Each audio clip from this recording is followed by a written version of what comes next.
ছয়টি ইশারা যা বুঝিয়ে দেয় আল্লাহ চাচ্ছেন আপনি এখনই থেমে যান।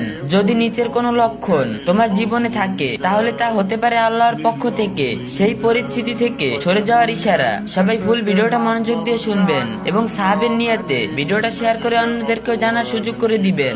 এক, সবসময় অস্বস্তি লাগা। যদি কোনো জায়গায় বা অবস্থায় সবসময় দুশ্চিন্তা, অশান্তি বা অস্বাভাবিক অনুভব করো তবে এটা শুধু মানসিক চাপ নয়, এটা হতে পারে আল্লাহর পক্ষ থেকে একটা সংকেত যে এই জায়গা থেকে তোমার জন্য ঠিক নয়। শান্তি যেখানে থাকে সেখানেই যাও। দুই, সব দরজা বন্ধ হয়ে যাওয়া, বারবার বাধা, প্রত্যাখ্যান বা ব্যর্থতার সম্মুখীন হলে এটা নিশ্চক দুর্ভাগ্য নয়, হতে পারে আল্লাহ তোমাকে এমন কিছু থেকে রক্ষা করছেন যা তুমি দেখতে পাচ্ছ না। জোর করে এগোনোর চেষ্টা না করে আল্লাহর উপর ভরসা রাখো, তিনি হয়তো তোমার জন্য ভালো কিছু রেখেছেন। তিন, ঈমান দুর্বল হয়ে যাওয়া। যদি কোনো মানুষ বা পরিবেশে তোমাকে ভুলিয়ে দেয়, আল্লাহকে ভুলিয়ে দেয়, তবে সেটা স্পষ্ট সংকেত যে তোমার সরে যাওয়া উচিত। ঈমান ধরে রাখা সবচেয়ে গুরুত্বপূর্ণ।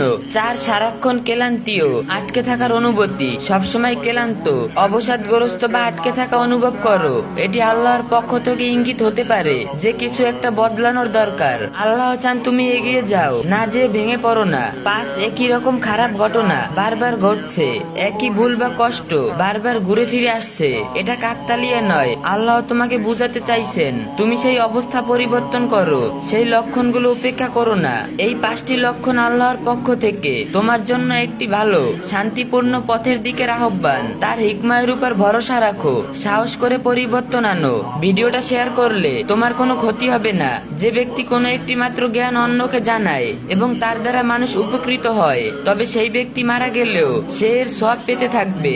ইসলামের যে কোনো বিষয় সুন্দরভাবে জানতে, বুঝতে এবং মহাজরুরি মশালাগুলো সহজে পেতে এই আইডিটি ফলো দিয়ে রাখুন। আর যে যা পারেন একটু বেশি বেশি কপি লিঙ্ক কইরা দিয়েন।